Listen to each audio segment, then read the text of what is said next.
আসসালামু আলাইকুম। প্রিয় দর্শক, অন্য মঞ্চে আলোচনায় আপনাদের সকলকে আমন্ত্রণ। বাংলাদেশের মানুষের কাছে আজকে প্রতিষ্ঠিত হয়ে গেছে, শেখ হাসিনা ছাড়া বাংলাদেশের আর কোনো উপায় নাই এবং শেখ হাসিনার জন্য পুরো বাংলাদেশ অপেক্ষা করছে।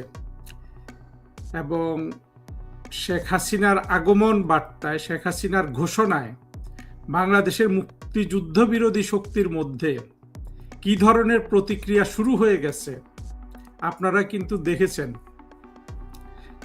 এবং তাদের একটাই কথা, তারা নানান কথা যেগুলা বলে সেগুলাই বলছে শেখ হাসিনা সম্পর্কে, যে তিনি কিভাবে আসবেন, আসলে তাকে জেলে নেওয়া হবে, তাকে তিনি মানবাধিকার লঙ্ঘন করছেন, গণহত্যা চালিয়েছেন। একই গীত তারা গেয়ে যাচ্ছে। কিন্তু যে জিনিসগুলো আজকে বাংলাদেশের মানুষের সামনে প্রশ্ন, সেটা হলো যে 2024-এর যে জঙ্গি উত্থান হলো, সেই জঙ্গি উত্থানে বাংলাদেশের মানুষ কি পেল?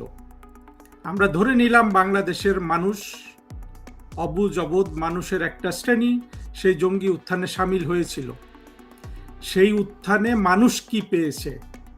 এই প্রশ্নের উত্তর যদি বাংলাদেশের 24-এর স্বাধীনতা বিরোধীরা দিত, তাহলে কিন্তু তারা যে শেখ হাসিনার আগমন বার্তা সম্পর্কে যে প্রশ্নগুলো তুলছে, সেগুলো হচ্ছে অনেক বেশি আপনার তাদের যে ইচ্ছা যে শেখ হাসিনা না আসুক, এই ধরনের তাদের কথাবার্তা শুনে যেন শেখ হাসিনা ভয় পায়, না আসে, এবং বাংলাদেশের মানুষ যেন সেই 24-এর জঙ্গি উত্থানকারীদের সেই চাতুর্যের যেই মায়াজাল একটা সৃষ্টি হয়েছিল, সেই মায়াজালে আবদ্ধ থাকুক। এটাই তো চায় এরা।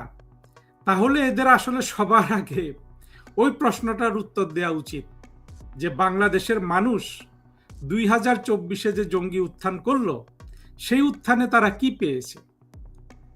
দেখুন, একটা জঙ্গি উত্থানের পর এক ধরনের প্রতিক্রিয়া হয়, একটা দেশে এক ধরনের পরিস্থিতি তৈরি হয়, আর একটা গণ অভ্যুত্থানের পর সেই দেশে অন্য একটা পরিস্থিতি তৈরি হয়। আপনি যদি কোনো গণ অভ্যুত্থান করেন, সত্যিকারের গণ অভ্যুত্থান, বিপ্লব ইত্যাদি করতে পারেন,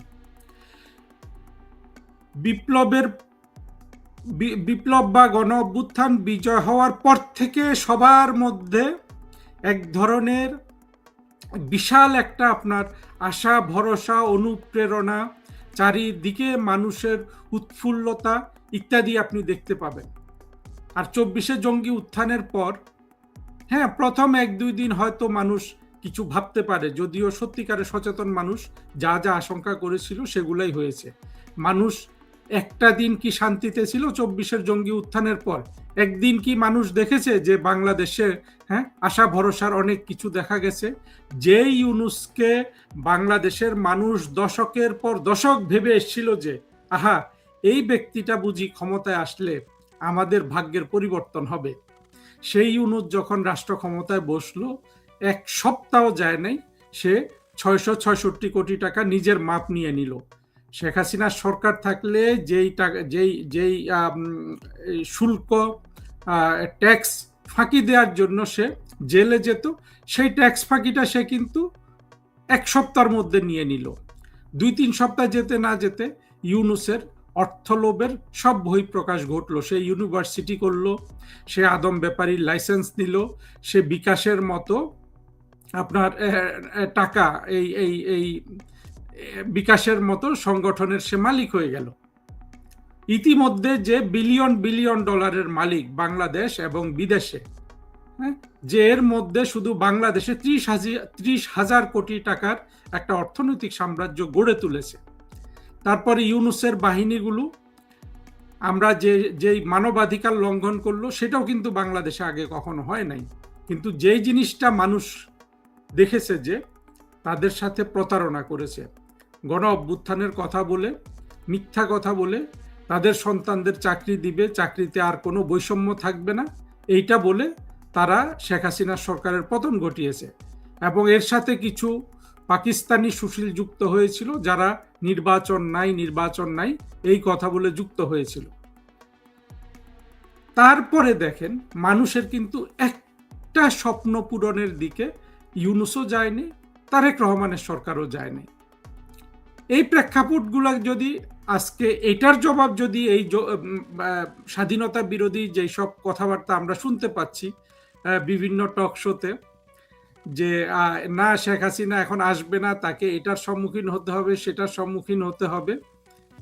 আচ্ছা, এদের প্রোটেকশনটা কি? এই যে লোকগুলা এই কথাগুলো বলছে, শেখ হাসিনা সরকার আসবে না, শেখ হাসিনা আসবে না, শেখ হাসিনা আসলে তাকে জেলে দিবে, খুন করবে, হত্যা করবে, হ্যাঁ, তাদের প্রোটেকশনটা কি? কোন জনতা তাদের বাঁচাবে?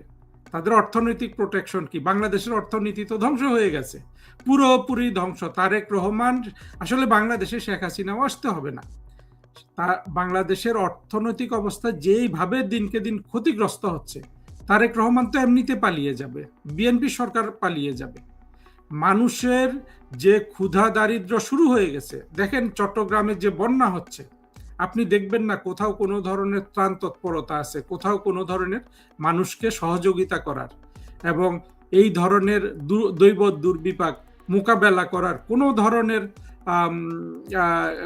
প্রস্তুতি, সক্ষমতা বর্তমানে যে সরকার আছে তারা দেখাতে পারছে। আপনারাই দেখেন, সবাই দেখেন না পারছে কিনা। এই অবস্থায় এইসব নিয়ে ওদের চিন্তা নাই। ওরা চিন্তিত যে শেখ হাসিনা আসবে, এই ঘোষণা প্রতিহত করা। এই ঘোষণা প্রতিহত করে মানুষের পক্ষে যদি তারা জনমত গঠন করতে চায়, তাদেরকে মানুষের মনে যে প্রশ্নগুলি আছে তার উত্তর দিতে হবে। সেই প্রশ্নগুলি কি?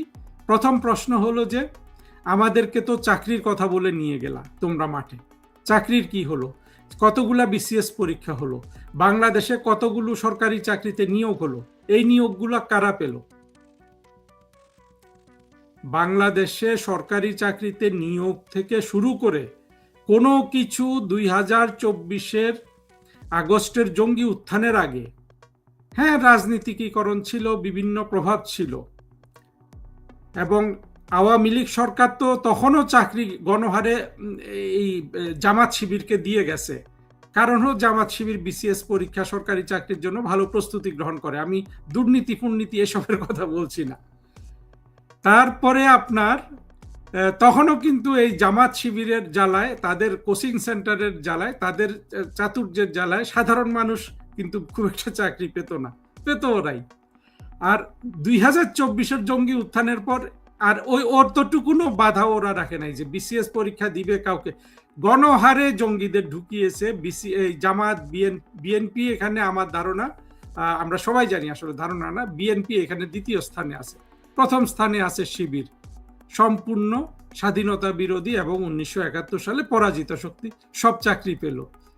চাকরি এমন একটা জিনিস, আপনার পরীক্ষার আগে মনে করে যে 18 কোটি মানুষ সবাই চাকরি পাবে। চাকরি পেয়ে গেলে 5,000 মানুষ চাকরি পায়, বাকি সবাই বঞ্চিত ফিল করে। এই রকম একটা ইস্যুকে, যেমন এটা যেরকম একটা জনপ্রিয় ইস্যু, যেটাকে তারা তখন যেটার উপর ভর করেছিল, যখন এই জনপ্রিয় ইস্যুর উপর আপনি চাতুর্য করেন, অর্থাৎ চাকরি সাধারণ মানুষদের দিবেন বলে চাকরিগুলো সব জামাত নিয়ে নিছে, এই ক্ষোভ কিন্তু বাংলাদেশের সব মানুষের আছে। সেটার উত্তর দাও তোমরা। সেই উত্তর কি আছে? চাকরি দিবে, নির্বাচন করেছো তোমরা বাংলাদেশের সব। এটা দেখেন, এই নির্বাচনের ইস্যুটাও কিন্তু খুবই সহজ। একেবারে আওয়ামী লীগের উপর যত দোষ ওরা দিতে চায়, আমি সব দোষ যদি মেনেও নেই, তারপরেও কি বাংলাদেশের শতকরা 50% মানুষকে কোনো নির্বাচনী প্রক্রিয়ার বাইরে রাখা সম্ভব? কোনো গণতান্ত্রিক পদ্ধতিতে কোনো আপনার মানে ন্যূনতম যদি কারো নির্বাচনী ব্যবস্থার উন্নতি করতে চায়, সেটা কি সম্ভব? সম্ভব তো না। ফলে আপনি মানুষকে, এই যে লোকগুলা বলছে আজকে যে শেখ হাসিনা আসবে না, শেখ হাসিনা আসলে তাকে জেলে যেতে হবে, শেখ হাসিনা এগুলো বলে বলে তার নেতাকর্মীদের চাঙ্গা করে রেখেছে। শেখ হাসিনার নেতাকর্মীরা তো চাঙ্গা ছিলই, আবার নতুন করে কি চাঙ্গা করবে? এত দমন পীড়ন করে কি শেখ হাসিনার যে তৃণমূলের বিশাল কর্মী বাহিনী, সমর্থক বাহিনী, কাউকে কি দমিয়ে রাখা গেছে? জেলে নিয়ে, জেলখানায় হত্যা করে কোনো জায়গায় কি তাদের দমিয়ে রাখা গেছে? নতুন করে শেখ হাসিনা তার কর্মীদের কি উজ্জীবিত করবেন? বরঞ্চ সত্য কথাটা দেখেন, সত্য কথাটা হলো যে কর্মীরা চাচ্ছে যে শেখ হাসিনা কেন আরো আগে বাংলাদেশে আসলেন। শেখ হাসিনার কর্মীরা তো চাচ্ছিল আরো আগে কেন নেত্রী বাংলাদেশে আসছে না, তারা তো প্রস্তুত নেত্রীর জন্য জান দিয়ে দেওয়ার জন্য। তাহলে এখানে কর্মীদের চাঙ্গা রাখার কি? তিনি তো কর্মীদের অনুরোধ এতদিন উপেক্ষাই করছেন। কারণ হলো শেখ হাসিনা একজন ৭৮ বছর বয়সী নারী মানুষ এবং ৭৮ বছর বয়সী রাজনীতিবিদ, ২২ বছরের সরকার প্রধান। তিনি জানেন যে কোন সময়টায় তাকে বাংলাদেশে আসতে হবে, তিনি সেই সময় আসেন। তিনি কর্মীদের প্রিম্যাচিওর ডাকে সাড়া দেননি। ফলে তারা যে বলে এখন শেখ হাসিনা তার কর্মীদের উদ্বুদ্ধ করার জন্য একথা বলেছে, এটার ভিত্তিটা কোথায়? এগুলোর আসলে জবাব দেওয়ারও কিছু নাই। জবাব দেওয়ার এই জন্য নাই যে কুযুক্তি দিয়ে বাংলাদেশের মানুষকে আপনার করা গেছে, ঠকানো গেছে 2024-এর জঙ্গি উত্থান পর্যন্ত। এই জঙ্গি উত্থানও শেষ, বাংলাদেশের স্বাধীনতা বিরোধী মৌলবাদী শক্তির সকল ধরনের চাতুর্য শেষ। এগুলো আসলে আর বাংলাদেশে চলবে না। এবং আমি আরো অন্যান্য ভিডিওতে বলেছি, বাংলাদেশে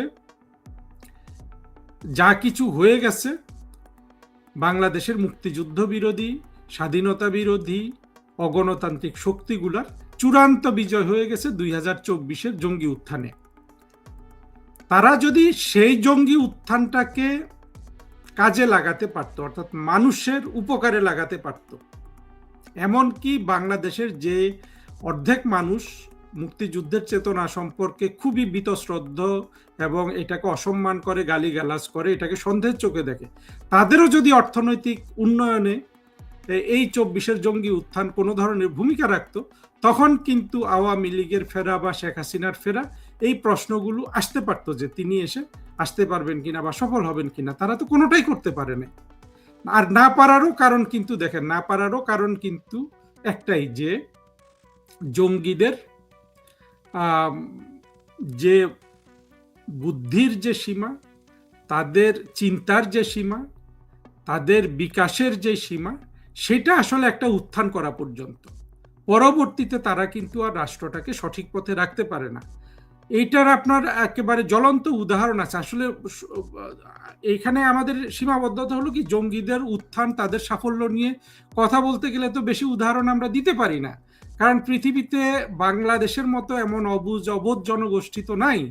পৃথিবীর শতভাগ রাষ্ট্র তো জঙ্গিবাদকে ফেলেই দিয়েছে। সে মুসলিম রাষ্ট্র, অমুসলিম রাষ্ট্র, হিন্দু রাষ্ট্র, খ্রিস্টান রাষ্ট্র, ইহুদি রাষ্ট্র, তারা তো জঙ্গিবাদকে রাষ্ট্র শাসন করতে দেয় না, রাষ্ট্রকে দখল করতেই দেয় না। আমাদের কাছে উদাহরণ আছে আফগানিস্তানে তালেবানরা একবার সোভিয়েত সমর্থিত সরকারকে পরাজিত করেছে, আর একবার মার্কিন সমর্থিত সরকারকে পরাজিত করেছে। চিন্তা করে দেখুন, দুইবারই কিন্তু আফগানিস্তান কোনো ধরনের শান্তি বলুন, উন্নয়ন বলুন, আফগানিস্তানে সেটা আনতে ব্যর্থ হয়েছে। তালিবানরা পারে নাই। তারা মার্কিন সমর্থিত সরকারকে পরাজিত করতে সক্ষম হয়েছে, তারা সোভিয়েত সমর্থিত সরকারকে পরাজিত করতে সক্ষম হয়েছে। চিন্তা করেন, জঙ্গিবাদের ক্ষমতা আছে, কিন্তু সক্ষমতা যথেষ্ট যদি জনগণ তাদের সাথে চলে যায় কোনো না কোনো কারণে। কিন্তু যেই রাষ্ট্র ক্ষমতা ওরা আসে, তখন রাষ্ট্র হয়ে যায় ভাগাড়। আজকে আপনার আফগানিস্তানের একই অবস্থা। সেখানে আপনি নারীদের কি অবস্থা দেখেন, অর্থনীতির কি অবস্থা দেখেন, ব্যাপক দারিদ্র, কোনো ধরনের উন্নতি সেই দেশটাতে নাই। শুধু একটা রক্ষা কবচ, দেশটা বড়, জনসংখ্যা ছোট, ফলে তারা ঘাস, লতা, পাতা এগুলো খেয়ে বেঁচে থাকতে পারছে। বাংলাদেশের তো সেই অবস্থা নাই। বাংলাদেশের 16 কোটি মানুষ তো ঘাস, লতা, পাতা খেয়ে বেঁচে থাকবে না। আর আফগানিস্তানের মতো করে কিন্তু বাংলাদেশের মানুষ গড়ে ওঠেনি। জঙ্গিদের আপনি এই সাফল্যটা কখনোই আসে না। তারা জঙ্গি উত্থান পর্যন্ত করতে পারে, তারপরে আর তাদের ব্যর্থতা শুরু হয়ে যায়, যেটা বাংলাদেশে শুরু হয়ে গেছে। এবং যেটা আমরা ভেবেছিলাম যে হয়তো 3, 4, 5 বছর লাগবে, যেই ধরনের অঘটন আওয়ামী লীগের যে সাময়িক আপনার পরাজয়টা হয়েছে সেখান থেকে কামব্যাক করতে, সেটা তার চেয়েও দ্রুত হয়েছে। কারণ হলো অর্থনৈতিক ক্ষেত্রে, বিদেশ নীতির ক্ষেত্রে এই জঙ্গি উত্থানের পরে যারা রাষ্ট্রটা দখল করে রেখেছে তারা আসলে সব জায়গায় চরমভাবে ব্যর্থ। তাদের এই দুটো রাষ্ট্র চালানো, অভ্যন্তরীণ নীতি কিংবা পররাষ্ট্রনীতি, কোনোটাতেই কোনো ধরনের দক্ষতা তাদের নাই। আর দক্ষতা যে নাই সেটা আমরা যেমন বুঝতে পেরেছি, বিদেশি শক্তিগুলোও তেমন বুঝতে পেরেছে। তারা বুঝতে পেরেই বর্তমানে তারা শেখ হাসিনা এবং তার দল বাংলাদেশ আওয়ামী লীগের সাথে আপনার সংযোগ রক্ষা করছে এবং শেখ হাসিনার বাংলাদেশে ফিরে আসাটাকে তারা ফ্যাসিলিটেট করছে। এটাই হলো সবকিছুর পেছনের শক্তি। আর শেখ হাসিনা যেদিন বাংলাদেশে আসবে, শেখ হাসিনার মৃত্যুদণ্ড, কারাদণ্ড এগুলো নিয়ে কথা বলতেছে। তো দেখেন, এগুলো তো তাদের কাছেই উদাহরণ আছে। তারেক রহমানের কি ছিল? তারেক রহমান, খালেদা জিয়া সবাই তো কনভিক্টেড ছিলেন। তাদের কোনটা কোথায় চলে গেছে? তাদের উত্থান তাদেরকে সাথে সাথে মামলা মোকদ্দমা সব ফেলে দিয়েছে না? তারেক রহমানকে আদালতে দাঁড়াতে হয়েছিল? কোনো আইন কানুনের সম্মুখীন হতে হয়েছিল? হয়নি। কারণ সেটা তখনকার জঙ্গি উত্থানের সাফল্য। তারেক রহমান এই জঙ্গি উত্থানের নেতৃত্ব দিয়েছেন বলে তিনি দাবি করেন, যদিও আমি মনে করি না তিনি নেতৃত্ব দিয়েছেন। আমি মনে করি তিনি জঙ্গিদের পেশি শক্তি সরবরাহ করেছিলেন। কিন্তু জঙ্গিদের যেহেতু এরকম জায়গায় দাঁড়ানোর কেউ নাই, তারেক রহমান দাঁড়িয়েছেন। সেই সূত্রে তিনি 21শে আগস্টের গ্রেনেড হামলার এত বড় মামলা থেকে তিনি অব্যাহতি পেয়ে গেছেন। আর এইখানে শেখ হাসিনা, তিনি একটা জঙ্গি উত্থান মোকাবেলা করেছেন। সেখানে জঙ্গিরা জঙ্গিদের হত্যা করেছে, সাধারণ মানুষকে হত্যা করেছে। অবশ্যই পুলিশি অ্যাকশনে কিছু মানুষ মারা গেছে। সেইখানে শেখ হাসিনাকে আদালতে আপনার ফাঁসি দিবে। 21শে আগস্টের গ্রেনেড হামলা মামলায় আমরা কাউকে ফাঁসি দিতে পারলাম না। এই 24-এর জঙ্গি উত্থানে যারা সরকারের পক্ষে দায়িত্ব পালন করেছে তাদেরকে ফাঁসি দিবে। ফাঁসি দেওয়াটা কত বড় মামার বাড়ির আবদার! গণহত্যা এদের কাছে দেখেন কত ছেলে খেলা, পুতুল খেলা হয়ে গেছে। যেই দেশে গণহত্যার মাধ্যমে স্বাধীন হয়েছে, সেই গণহত্যার শিকার এই দেশের সাধারণ মানুষ। 71 সালে তারা সেটার দেখেছে সেই গণহত্যা। সেগুলো আমাদের সামনে থাকতে 24-এ জঙ্গি উত্থানে জঙ্গিরা জঙ্গিদের মধ্যে যে হত্যাকাণ্ড চালিয়েছে, পুলিশের উপর বর্বরতা চালিয়েছে, সেগুলো নিয়ে কোনো কথা নাই। ইউনুস ভল্টার ট্যুরকে দিয়ে একটা রিপোর্ট বানিয়ে, সেই রিপোর্ট নিয়ে এরা বারবার কথা বলে, জাতিসংঘের রিপোর্ট, জাতিসংঘের রিপোর্ট। আমি আরেকটা ভিডিও করেছি আইরিন খানকে নিয়ে, সেখানে আমি এই রিপোর্ট নিয়ে কথা বলেছি। আশা করি আপনারা শুনতে পারবেন। এই লাইভ আর বেশি দীর্ঘ করব না। যদি দু একটা প্রশ্ন থাকে আমার বন্ধুদের, সেগুলা নিয়ে কোনো মন্তব্য করব, তারপরে লাইভটা আমরা লাইভ থেকে শেষ করে দিব।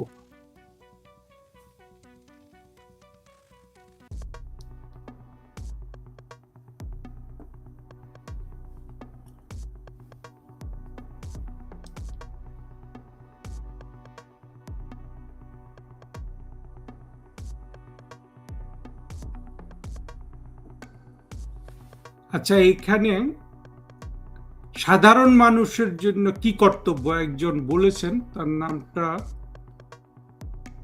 প্রতীক বিশ্বাস।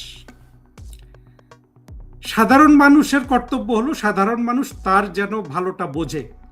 কে তার অর্থনৈতিক দুর্দশা গুছাতে পারবে, কে তার জীবনে শান্তি দিতে পারবে, কে তাকে এই যে বাংলাদেশে 2024 থেকে জঙ্গি উত্থানের কাল থেকে যে ঘৃণা প্রচারিত হচ্ছে, এই ঘৃণা থেকে মুক্তি পেতে হলে কারা তাদেরকে প্রেমের বার্তা, ভালোবাসার বার্তা দিতে পারবে, শান্তির বার্তা দিতে পারবে, তাদের চিহ্নিত করলেই সাধারণ মানুষ আপাতত তাদের কর্তব্যটা শেষ করবে। ধন্যবাদ ভাই আপনাকে। এরপরে চট্টগ্রামে এতগুলো ইন্ডাস্ট্রি বন্ধ হয়ে গেল, এত লোকের চাকরি চলে গেল, মনে করেছিলাম বিএনপি কিছু করবে, অর্থনীতি সচল করার জন্য, কিন্তু কিছুই করেনি। এই সম্পর্কে কিছু বলেন। সঞ্জীব মিত্র, ধন্যবাদ। এটাই আমি তো বারবার এই জিনিসটাই বলছি। দেখেন, সত্য কথা হলো এই প্রশ্নটাই হলো বাংলাদেশের মানুষের সামনে আজকে সবচেয়ে বড় প্রশ্ন। জঙ্গি, চরমপন্থী, বাংলাদেশের স্বাধীনতা বিরোধী। আমাদের সৌভাগ্য এখানে, যে দুর্ভাগ্য সৌভাগ্য একটাই, যে কোনো দেশে চরমপন্থী তারা এমনিতে একটা সমস্যা। আমাদের দেশে এটা ডাবল সমস্যা, কারণ এই চরমপন্থীরা বাংলাদেশের মুক্তিযুদ্ধেরও শত্রু। এরা যা কিছু পারে, আপনার যত রাস্তাঘাটে যত ধরনের এনার্কি তৈরি করতে পারে, কিন্তু কোনো ধরনের অর্থনৈতিক উন্নতি তারা করতে পারে না। যার কারণে আমরা দেখলাম যে 2024-এর আগস্টের জঙ্গি উত্থানের পর বাংলাদেশের এইরকম কলকারখানা, শুধু চট্টগ্রাম কেন, এর আগেও অনেক জায়গায় বন্ধ হয়েছে। কোনো কলকারখানা, শিল্প কলকারখানা বন্ধ হওয়া এদের দ্বারা খুলে দেওয়া সম্ভব না, এগুলো চালু করাও সম্ভব নয়, বিদেশি বিনিয়োগ আসবে না। সুতরাং মানুষ অর্থনৈতিকভাবে এখন ধ্বংস হয়ে যাচ্ছে, পঙ্গু হয়ে যাচ্ছে। এখান থেকে তো মানুষ মুক্তি চায়। এই মুক্তিটা আসবে, এটা দিতে পারে প্রমাণিতভাবে একমাত্র জননেত্রী শেখ হাসিনা।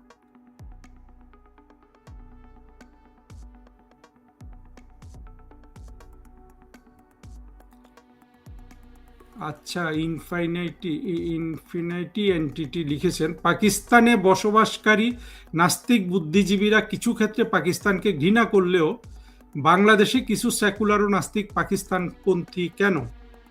এই প্রশ্নের উত্তর অনেকবার দিয়েছি, প্রশ্নটা আসলে অত্যন্ত গুরুত্বপূর্ণ। বাংলাদেশের সেকুলার আর নাস্তিকরা পাকিস্তানপন্থী কেন, এটা আমাদের বাংলাদেশের মানুষকে, মুক্তিযুদ্ধের পক্ষের মানুষকে বোঝা অত্যন্ত গুরুত্বপূর্ণ। দেখুন, এই ভারত রাষ্ট্রটা ভাগ হয়েছিল দুটো রাষ্ট্র হওয়ার জন্য। একটা রাষ্ট্র হবে ভারত হিন্দুদের জন্য, একটা রাষ্ট্র হবে পাকিস্তান মুসলমানদের জন্য। ফলে অনেক মানুষ এই জায়গায় সামিল হয়েছিল, কারণ তারা সেসব মানুষ শিক্ষিত ছিল, ধার্মিক ছিল, অধার্মিক ছিল, নাস্তিক আস্তিক সব ছিল মুসলমানদের মধ্যে, হিন্দুদের মধ্যেও। কিন্তু তারা মুসলমান রাষ্ট্রের স্বপ্ন দেখেছিল। মুসলমান রাষ্ট্রের স্বপ্ন দেখে এদের অনেকেই ভারতের পশ্চিমবঙ্গ এবং অন্যান্য জায়গা থেকে আপনার বাংলাদেশে এসছে, তখনকার পূর্ব পাকিস্তানে, অনেকে আবার পশ্চিম পাকিস্তানে চলে গেছে। পশ্চিম পাকিস্তানে চলে গেছে, বাংলাদেশে এসে কিন্তু তারা পাকিস্তানের স্বপ্নে এসেছিল। 1971 সালে যুদ্ধের মাধ্যমে বঙ্গবন্ধু যখন পাকিস্তানটাকে ভেঙে বাংলাদেশ রাষ্ট্র করে ফেললেন, মানসিকভাবে এই নাস্তিক সেকুলার যারা সত্যিকারের একটা পাকিস্তান রাষ্ট্রে বসবাস করতে চেয়েছিল, কারণ তারা মুসলিম সাম্প্রদায়িক ধর্মে বিশ্বাস করে না, কিন্তু ধর্মীয় সাম্প্রদায়িকতা তাদের জিনে ঢুকে গেছে। এইটা ভারতবর্ষের উৎকর্ষের দিক চিন্তা করলে এটা রুলটা পাওয়া যায়। এখানে হিন্দুরা ছিল, মুসলমানরা এসছে, দুটা ধর্ম যখন থেকে তৈরি হয়েছে তখন থেকে কিন্তু দুই ধর্মের মানুষের মধ্যে আপনার সাম্প্রদায়িকতা তৈরি হয়েছে। প্রতি আস্তিক নাস্তিকের বেসিসেও, মানে ধর্মের বেসিসেও হয়েছে, এটা নাস্তিকদের মধ্যেও কিন্তু সাম্প্রদায়িকতা চলে গেছে, অর্থাৎ মুসলমান নাস্তিকরাও হিন্দুদের ঘৃণা করে। এই অবস্থায় যারা এদেরই যেই অংশটা এখন আমরা দেখি যে এদের প্রতিনিধিত্ব করে সলিমুল্লাহ খান, ফরহাদ মজহার, মতিউর রহমান, মাহফুজ আনাম, তারপরে বদরুদ্দিন উমর, সিরাজুল ইসলাম চৌধুরী, যখন এই লোকগুলো 71 সালে দেখলো যে পাকিস্তানটা আর নাই, তারা কিন্তু মানসিকভাবে তারা রুটলেস। চিন্তা করেন, আগে কিন্তু তারা, যেমন বদরুদ্দিন উমরের কথা ভাবেন, তারা ভারতের পশ্চিমবঙ্গ থেকে এখানে এসে, মানুষ কখন দেশ ত্যাগ করে? যখন সে প্রচন্ড ঘৃণায় থাকে কিংবা প্রচন্ড বিপদে থাকে। এত বেশি ঘৃণা, এত বেশি বিপদে থাকে যে সে তার দেশ বাড়ি ঘর ছেড়ে অন্য জায়গায় এসে সে আস্তানা গাড়ে, বাড়ি করে। আবার যখন দেখে যে তার সেই স্বপ্নের দেশটাও আবার ভেঙে গেল, তার যে হতাশা, এইটা বুঝতে হবে, বদরুদ্দিন উমরের হতাশাটা বুঝতে হবে। যে হতাশা থাকার কারণে সে সারা জীবন বঙ্গবন্ধুকে, শেখ হাসিনাকে গালিগালাজ করেছে, কারণ তার স্বপ্নের রাষ্ট্রটা বঙ্গবন্ধু ভেঙে দিয়েছে। এই রকম যারা উদ্বাস্তু মুসলমান এই দেশে এসেছিল, তাদের মধ্যে যারা শিক্ষিত শ্রেণী, তারাই সেকুলার, তাদের অনেক অংশ নাস্তিক। কিন্তু 71 সালে তো তাদের স্বপ্নের দেশটা ডিসঅ্যাপিয়ার করলো। এই লোকগুলাই যদি পশ্চিম পাকিস্তানে চলে যেত, অর্থাৎ তারা পূর্ব পাকিস্তানে না এসে তারা যদি ওই সময় পশ্চিম পাকিস্তানে যেত, তাদের কিন্তু এই ধরনের স্বপ্নভঙ্গের আর কোনো কারণ থাকতো না। কারণ যে রাষ্ট্রটা তারা চেয়েছিল সেইটা তো পাকিস্তান, আর 71-এ পাকিস্তানটা থাকলো না। এই লোকগুলো মানসিকভাবে এখন পর্যন্ত স্টেটলেস।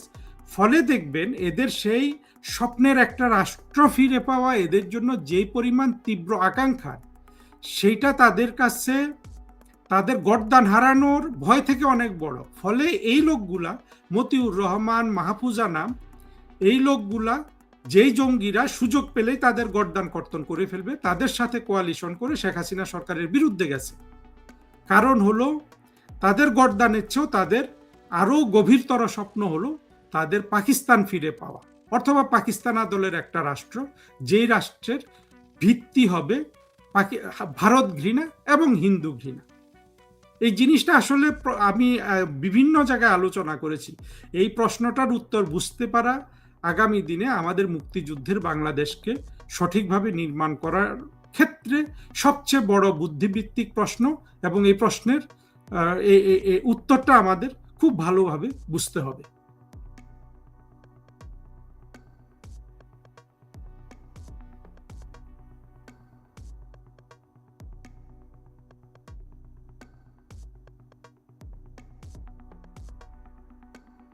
আরেকটা প্রশ্ন করেছেন সাদিয়া ইসলাম, তিনি বলেছেন যে শেখ হাসিনার বিরুদ্ধে উনি দেশে আসলে তো সব এক হয়ে যাবে, জামাত, বিএনপি, জঙ্গি। এক তো ওরা আছে এখনো, এখন পর্যন্ত ওরা অভ্যন্তরীণভাবে ওরা একটা দ্বন্দ্বে লিপ্ত আছে। সেই দ্বন্দ্ব হলো যে রাষ্ট্রটা, শেখ হাসিনার পতন ঘটিয়ে রাষ্ট্র ক্ষমতাটা থাকা উচিত ছিল শাহরিয়ার, পিনাকি, কনক সারোয়ার, তারপরে ফুয়াদ, এদের হাতে রাষ্ট্র ক্ষমতাটা থাকার কথা ছিল, কিংবা জামাতের শফিক। রাষ্ট্র ক্ষমতাটা আছে বিএনপির হাতে। এইখানে একটা দ্বন্দ্ব আছে, তারা অভ্যন্তরীণভাবে এই দ্বন্দ্বে জড়িত। কিন্তু আবার শেখ হাসিনার বিরুদ্ধে তারা সবাই এক, এটা সব সময় ছিল, অতীতে যে কোনো সময় ছিল, এখনো আছে। এরা এইটা বলে আর একটা শক্তি ওরা গ্রহণ করে যে হ্যাঁ, শেখ হাসিনা আসলে তো এরা সবাই এক হয়ে যাবে, তখন শেখ হাসিনা আর আসতে পারবে না। দেখেন, এক হবে বাংলাদেশের 2 কোটি মানুষ, সবসময় এক হবে। এরা পেটে ইট বেঁধে বাংলাদেশকে আফগানিস্তান করে ফেলতে চায়, কিন্তু এই 2 কোটি মানুষের বাইরে আরো তো 16 কোটি 18 কোটি মানুষ আছে, সেখানে বিএনপি সমর্থকও আছে, এমনকি জামাতের সাধারণ সমর্থকও আছে। এরা কিন্তু তখন আবার এই দিকে যাবে না। আর আওয়ামী লীগের এখানে সংখ্যার চেয়ে আওয়ামী লীগের সমর্থকরা কি করবে? আওয়ামী লীগের সমর্থকরা তখন কি আপনার হাত গুটিয়ে বসে থাকবে? আর বাংলাদেশের যে সামরিক বাহিনী, এদের জোরেই কিন্তু এই জুলাই জঙ্গি উত্থানকারীরা এখন পর্যন্ত রাস্তায় টিকে আছে। সামরিক বাহিনীর আপনার সমর্থন, এটা কচু পাতার পানি, যখন যেই দিকে বাতাস গড়ায় সামরিক বাহিনী তখন সেই দিকে চলে যায়। ফলে সামরিক বাহিনীর নিয়ে আপনারা কেউ যদি ভয় পান যে শেখ হাসিনা আসার 2-4 দিন আগে সামরিক বাহিনী পুরোপুরি উল্টে শেখ হাসিনার পক্ষে চলে যাবে, কারণ সে সামরিক বাহিনীগুলোও বুঝে ফেলছে যে তাদেরও তো আপনার গোষ্ঠীগত স্বার্থ আছে। তাদের গোষ্ঠীগত স্বার্থ রক্ষা হবে একমাত্র বাংলাদেশের স্থায়িত্বের উপর, বাংলাদেশের অর্থনৈতিক ভিত্তির উপর। ওরা বুঝে গেছে না যে এগুলা কোনোটাই 2024-এর উত্থানকারীরা দিতে পারছে না। ফলে আসলে সামরিক বাহিনীর সমর্থনটা ওদের প্রতি আর থাকবে না। ফলে এদের ঐক্য, সেই 2024-এর যাদের ঐক্য হয়েছে তাদের ঐক্য এখানে আসলে কোনো ধরনের আপনার শেখ হাসিনা আসার সামনে কোনো বাধাই তৈরি করতে পারবে না। আপনারা দেখবেন এটা সময় মতো।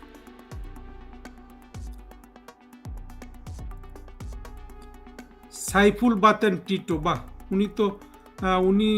আমি তো ওনারই বক্তব্য শুনি। পার্বত্য চট্টগ্রামের বন্যা একটি নিয়মিত বিষয় জানিয়ে বর্তমান মুস্তাশার কোনো প্রস্তুতি নেই, বরং সাদা শকুন সেখানে গিয়ে মশকরা করেছে।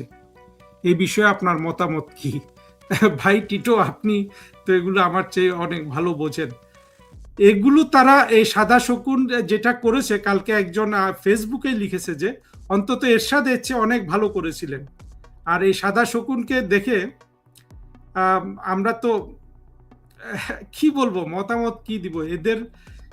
এরা এখন বাংলাদেশের যে আবর্জনা, সে আবর্জনা বাংলাদেশের সাধারণ মানুষ অন্তত বুঝে ফেলেছে। আমি যতটা বুঝি, বাংলাদেশে বর্তমানে জামাতের জনপ্রিয়তা সবচেয়ে কম।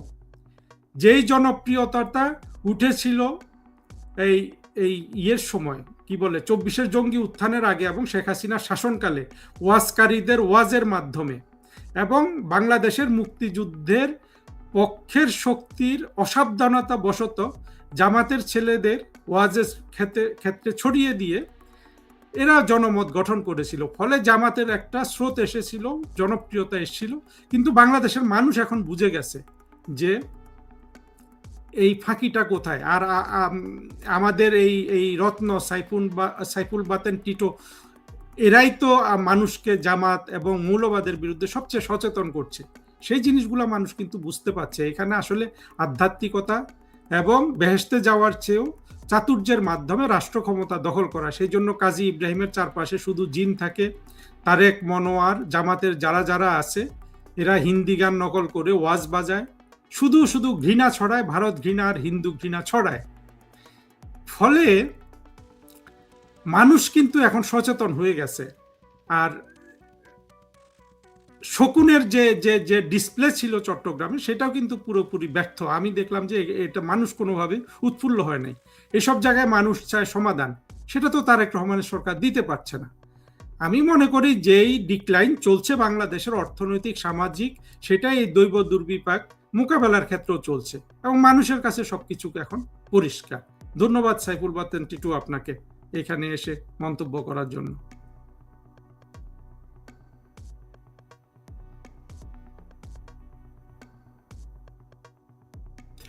আজকে বোধহয় আমরা শেষ করতে পারি, অনেক মন্তব্য আছে। আমার প্রশ্নোত্তর সহ আজকে প্রথম করলাম। বন্ধুরা সাথে থাকবেন আপনারা। হ্যাঁ, আমরা সবাই দায়ী, টিটোর এই ইয়ের সাথে আমি একমত, দায়ী। তবে এদের পরাজয়টাও হবে খুবই কঠিন, এবং তখন কিন্তু আমরা যতটা দায় বহন করছি, আমরা সেটা কিন্তু আবার পুষিয়ে দিব সবাই মিলে।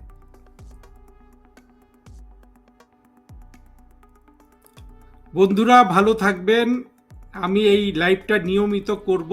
এটার উদ্দেশ্য হলো আপনাদের সাথে ইন্টারেকশন করা, এবং এটার নামই হলো শেখ হাসিনার জন্য। যারা যারা শেখ হাসিনাকে ভালোবাসেন, শেখ হাসিনার জন্য যারা আছেন, তাদের সবার স্রোতে এই স্রোতে আমার এই স্রোতটাও মিশবে, এবং এই মহাপ্রলয় শেখ হাসিনাকে গ্রহণ করবে। একই প্রলয় কিন্তু বাংলাদেশের সকল অশুভ শক্তিকে আপনার তুলে নিয়ে যাবে।